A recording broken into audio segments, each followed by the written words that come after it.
জ্ঞান দৰ্পণ বিহু গ'ল ইলেকশ্যনৰ ৰিজাল্ট আহিল আৰু চৰকাৰো গঠন হ'ল তুমি দেখা সপোনটো তুমি যে ভাবি আছিলা মই ডিফেন্স লাইনত যাম ইউনিফৰ্মযোৰ পিন্ধিম তাৰ কাৰণে তুমি হাতে কামে এতিয়াও লাগি আছানে নে এই ভুলখিনি কৰি আছা আমি আজি এই ভিডিঅ'টোত অতি গুৰুত্বপূৰ্ণ কেইটামান বিষয় আলোচনা কৰিম যদি তোমাৰ সঁচাই ডিফেন্স লাইনত যাবলৈ মন আছে আসাম পুলিচত যাবলৈ মন আছে ইণ্ডিয়ান আৰ্মিত যাবলৈ মন আছে তেন্তে এই ভিডিঅ'টো শেষলৈকে চাবা আৰু ই তোমাক যথেষ্ট সহায় কৰিব আহা আমি আৰম্ভ কৰোঁ 2026ত আসাম পুলিচৰ যোনটো ৰিক্ৰুটমেণ্ট ওলাইছিলে 5700 পোষ্টৰ তাৰ মই এটা ব্লুপ্ৰিণ্ট তৈয়াৰ কৰিছোঁ আৰু এনেদৰে যদি তোমালোকে আগবাঢ়া তেতিয়াহ'লে কিন্তু তোমালোক সফল হ'ব পাৰিবা আৰু এই যিটো ডিফেন্সৰ চাকৰি এইটো কেৱল মাত্ৰ কিন্তু এটা জব নহয় ই হৈ গ'ল এটা আইডেন্টিটি বহুতৰ মন থাকে ইউনিফৰ্মযোৰ পিন্ধাৰ বহুতৰ মন থাকে সোসাইটিক সুৰক্ষা দিয়াৰ আৰু তুমি নিজেও এটা ৰেসপেক্ট পাবা এই জবটোত হয় নে নহয় গতিকে এই জবটো পাবৰ কাৰণে বহুতৰ সপোন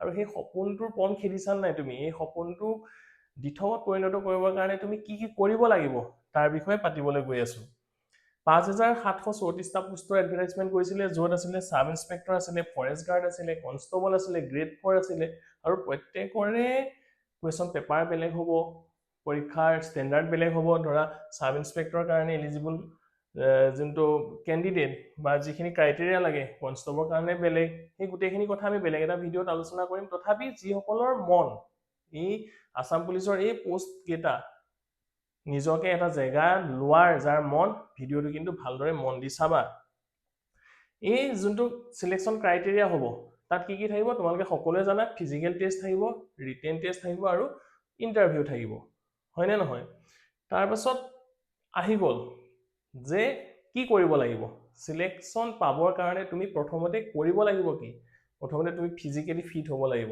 ডেইলি তোমাৰ ৰুটিন ম্যান্ডেটৰি তোমাৰ ডেইলি এখন ৰুটিন থাকিব লাগিব তুমি এক্সাৰসাইজ ডেইলি কৰিব লাগিব আৰু সদায় সদায় অলপ অলপকে আগবঢ়াই নিব লাগিব আজি যদি তুমি 1600 মিটাৰ দৌৰতে যিমান কোন সময় লৈছা তাতকে পিছদিনা আৰু অলপ সময় কমাব লাগিব আৰু নিজে ফিজিক্যালি ফিট হৈ থাকিব লাগিব আৰু ডাটা ট্ৰেকিং তুমি ট্ৰেক কৰিব লাগিব নিজে নিজৰ কিমান উন্নতি কৰিছা সেইটো নিজে ভালদৰে ট্ৰেক কৰিব লাগিব তাৰ পাছত যোনটো তোমাৰ 2 নম্বৰ তোমাৰ কি লাগিব 2 নম্বৰ তুমি অকল ফিজিক্যালি বলে পাস কৰি গলা ৰিটেনৰ বিষয়ে একো প্ৰিপাৰেচন কৰা নাই তেতিয়াতো নহব তুমি তো ৰিটেনটো কৰিব লাগিব ফিজিক্যালি দুইটাটো তুমি পাস কৰিব লাগিব নহয় ৰিটেন এক্সামৰ কাৰণে কি কি লাগিব তোমাৰ জেনাৰেল নলেজ লাগিব আৰু তোমাৰ অসম আৰু আমাৰ ইণ্ডিয়া বা ইন্টাৰনেশনাল গোটেইখিনি কথা আপডেটেড হৈ থাকিব লাগিব মেথছত এটা ভাল বেস থাকিব লাগিব ৰিজনিংত ভাল হ'ব লাগিব আৰু ল্যাঙ্গুৱেজ ইংলিশ আসামিজ এইবিলাকত তুমি ভাল হ'ব লাগিব 3 নম্বৰ কথাটো আহি গ'ল এইটো দা unbreakable mindset discipline over motivation তুমি সদায় ডিসিপ্লিন হৈ থাকিব লাগিব মোটিভেশনে কি কৰে তুমি মোটিভেশনাল ভিডিও এটা চালা অলপ টাইম তোমাৰ ভাল লাগিব এদিন দুদিন ভাল লাগিব তাৰ পাছত পাহৰিয়ে যাবা সেইকাৰণে তুমি ডিসিপ্লিন হ'ব লাগিব আৰু পৰাপক্ষত মোবাইল চোৱাটো অলপ কমাব লাগিব মোবাইলে কিন্তু তোমাৰ বহুত সময় নষ্ট কৰি দিয়ে গতিকে মোবাইল চোৱাটো তুমি কমাব লাগিব আৰু পেশেন্স ৰাখিব লাগিব তাৰ পাছত কৰিব লাগিব তুমি সদায় নিজক অলপ অলপকে আগবঢ়াই নিব লাগিব আৰু কোনোবাই যদি এতিয়াও মোবাইলত বৰ বেছিকে কথা পাতি আছা ৰাতি ৰাতি তোমালোকক কৈছো তোমালোকে দুইজনে একেলগে হাতত হাতে ধৰি আগবাঢ়ি যোৱাৰ সপোন দেখা তেতিয়াহে কিন্তু জীৱনত সফল হ'ব পাৰিবা বুজি পাইছা মই কি কৈছো তাৰ পাছত আহি গ'ল এতিয়া সেইখিনি কৰিবৰ কাৰণে আৰু কি কি লাগিব তোমাক ডেইলি কাৰেন্ট এফেয়াৰ্স সদায় মানে আপডেটেড হৈ থাকিব লাগিব সদায় আপডেটেড হৈ থাকিব লাগিব তাৰ পাছত তোমাৰ উইক এৰিয়া বিলাক তুমি চিনাক্ত কৰিব লাগিব ধৰি ললো তোমাৰ ৰিটেনত তুমি মেথছত ভাল নহয় ৰিজনিংত ভাল নহয় বা ইংলিশত ভাল নহয় ভালকে এতিয়া পৰা প্ৰেক্টিস কৰিব লাগিব একেদিনাইতো নোৱাৰা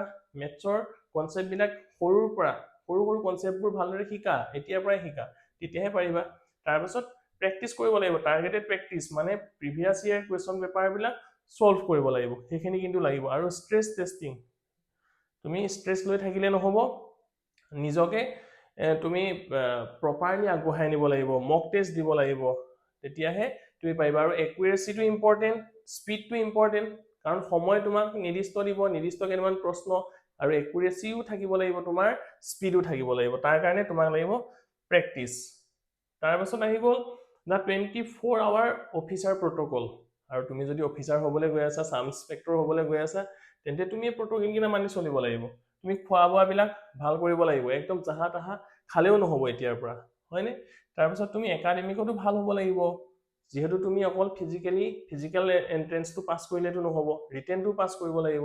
জিৰ' ডিষ্ট্ৰেকশ্যন, তুমি ডিচিপ্লিন হৈ থাকিব লাগিব, তোমাক যিকোনোৱে সমস্যাই যাতে খেলি মেলি লগাব নোৱাৰে। তুমি যিটো সদায় কৰিম বুলি ভাবিছা সদায় সেইটো কৰিবই লাগিব, তেতিয়াহে কিন্তু ডিফেন্স লাইনত যাব পাৰিবা, তেতিয়া তুমি এজন অফিচাৰ হ'ব পাৰিবা। তাৰপাছত আহি গ'ল, আজি যদি তুমি চেক্ৰিফাইচ কৰা তেতিয়াহে কিন্তু তুমি ৰেচপেক্ট পাবা। আমাৰ জুবিন দায়ো কিন্তু কৈ গৈছিলে, nothing is free, not even your death. তুমি ফ্ৰীকে একোৱে নোপোৱা, তোমাৰ মৃত্যুটো কিন্তু ফ্ৰী নহয়। বুজি পাইছা কি কৈছো? তুমি কষ্ট কৰিবই লাগিব, আৰু কষ্ট কৰিলে তুমি পাৰিবা, নোৱাৰাৰ কোনো কথা নাই। এতিয়া কথা মই আলোচনা কৰিব বিচাৰিছো, আমি প্ৰতিৰক্ষা সেৱাত বিফল কিয় হওঁ? আমি অসম আৰক্ষী, ভাৰতীয় সেনাবাহিনী, কামাণ্ডো এইবিলাকত কিয় সহজতে সফলতা আমি নাপাওঁ? পৰীক্ষা দি থাকো, আমি আকৌ সফল নহওঁ। বহুতে অলৰেডি পৰীক্ষা তোমালোকে দি চাই চাগে, কিন্তু সফলতা অৰ্জন কৰা নাই। কেতিয়াবা ভালদৰে চিন্তা কৰি চাইছানে কিয় বিফল হৈছা? তাৰে মই কেইটামান 7টা পইণ্ট মই ইয়াত চিনাক্ত কৰিছো। এই 7টা ভুল যদি তোমালোকে নকৰা, সেইকেইটা যদি শুধৰণি কৰা, তেন্তে তুমি সফল হবাই। আৰু এটা কথা, হাজাৰ হাজাৰ পৰীক্ষাৰ্থীয়ে কঠোৰ পৰিশ্ৰম কৰে, মাত্ৰ কেইজনমানহে নিৰ্বাচিত হয়। সকলোৰেতো ইচ্ছা আছে, সকলোতো যাবলৈ মন যায়, কিন্তু কেইজনমান কিয় সফল হয় আৰু কেইজনমান কিয় বিফল হয়? আচল কথাটো গম পাইছানে? যিটো ষ্ট্ৰেটেজি, ৰণনীতিটো যাৰ ষ্ট্ৰং, যাৰ একুৰেট, সিহে কিন্তু সফল হ'ব পাৰিব, আৰু স্মাৰ্ট ষ্টাডি কৰিব পাৰিব লাগিব, তেতিয়াহে সফল হ'ব। আমি 7টা যোনকেইটা পইণ্ট সেইকেইটা আলোচনা কৰোঁ। 1 নম্বৰ পইণ্টটো হৈছে কনচিষ্টেঞ্চি, অবিৰত চেষ্টা তুমি কৰিব লাগিব। যদি কৰা নাই তুমি সফল হ'ব নোৱাৰা। 2 নম্বৰতে হৈ গ'ল তোমাৰ মেডিকেল এণ্ড লাইফষ্টাইল। তুমিতো ডিফেন্সত যাব বিচাৰিছা, গতিকে তুমি মেডিকেলিটো ফিট হ'ব লাগিব ন, ফিজিকেলি তুমি ফিট হ'ব লাগিব। 3 নম্বৰ হৈ গ'ল প্ৰপাৰ গাইডেন্স তোমাৰ নাই, সঠিক নিৰ্দেশনা তোমাৰ হোৱা নাই, তুমি সঠিককে নিজক নিৰ্দেশ কৰা নাই, বা কাৰোবাৰ পৰা আইডিয়া লোৱা নাই সঠিক ধৰণে কেনেকে তুমি ফিজিকেলি তুমি কেনেকে ষ্ট্ৰং হ'বা, কেনেকে দৌৰিবা, কেনেকে জঁপিয়াবা, সেইখিনিতো শিকিব লাগিব। ধৰি লও তুমি মেথছত বেয়া, মেথছৰ কাৰণে প্ৰপাৰ গাইডেন্স লৈছানে নাই? ইংলিছত বেয়া, প্ৰপাৰ গাইডেন্স লৈছানে নাই? সেইখিনিতো লাগিব। তাৰপিছত আহি গ'ল কনফিডেন্স, আত্মবিশ্বাস তোমাৰ থাকিব লাগিব যে মই পাৰিমেই। তাৰপিছত আহি গ'ল ৰিটেন প্ৰিপাৰেশ্যন, লিখিত প্ৰস্তুতি কেনেদৰে চলাইছা। তাৰপিছত তোমাক লাগিব মেইন বস্তু পেচেন্স, ধৈৰ্য তোমাক লাগিব, আৰু ফিজিকেল ফিটনেছ। এই 7টা তোমাৰ আছেনে নাই? এই ভুলকেইটা কৰিছা নেকি? এই 7টা কাম কৰিছা নাই?